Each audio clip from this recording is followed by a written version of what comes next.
Another big myth, dairy does a body good. Not. Very natural on the right side, not so natural on the left. I haven't seen that for a long time. Milk, there's no biological need for us to drink milk past our natural weaning phase.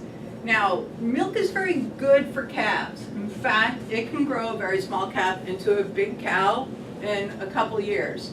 It has really good hormones for doing that, and then we give it more hormones so they produce more and make bigger things. Not so good for humans, and we can see that, you know, even if we look back in our old pictures from the 70s, people were smaller then. If you go to a museum and you look at the uniforms, they're all like we, and now we are bigger from what we're ingesting.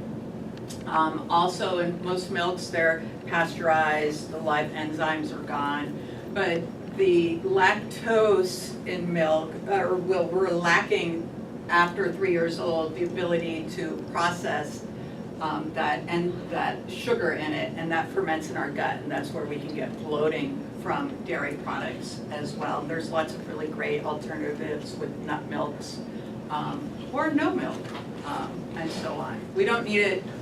Nobody else drinks another species milk. Sugar's not your friend. It's not Photoshop. Those are real lab rats.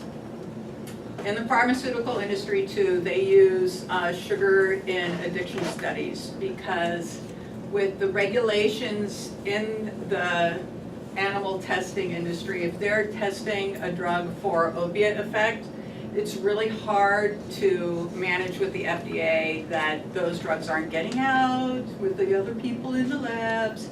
So they use sugar and fructose, addict the animals to that. They always go after that.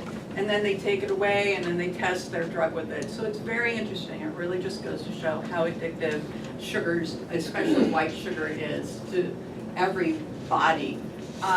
There's no redeeming value. It's just calories. No vitamins, minerals, or proteins. Very irritating. You can't smell it, see it, taste it. Well, you can taste it, but you don't really realize inflammation until it's gone.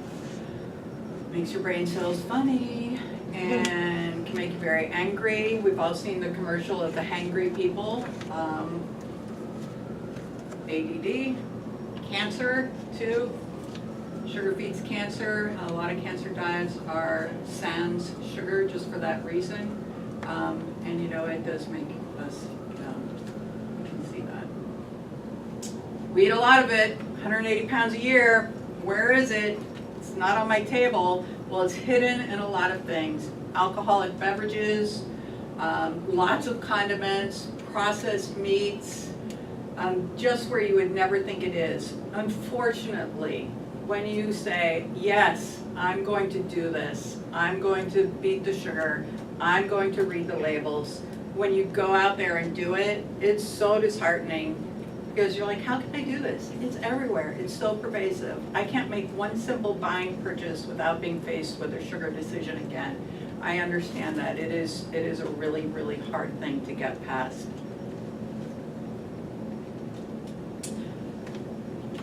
Causes lots of disease states. Amazingly, that apple fritter looks a lot like the shape of that Alzheimer's brain.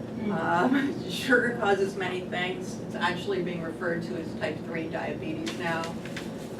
Nobody wants to go down the Alzheimer's path, although there is a lot of really good research and some new protocols coming out there to stop and reverse Alzheimer's. The biggest thing in that protocol is sans sugar. So let's just start, and we won't even have to finish. Hypoglycemia, it's a roller coaster ride. We just have a little sugar, maybe even on accident, comes up, you're tired, you need your morning kick, you know, you have it, then you were down.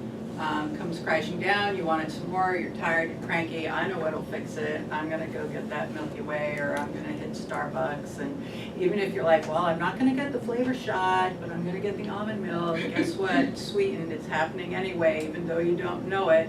That's where so much confusion over clarity reigns within the industry. But we can talk with our feet and our mouths. Now, sugar, hypoglycemic signs, I know everybody here has probably experienced 1, 2, 3, 4, all of these before, either together or separately. And if you think you haven't, when we can start feeling better, you realize that you did.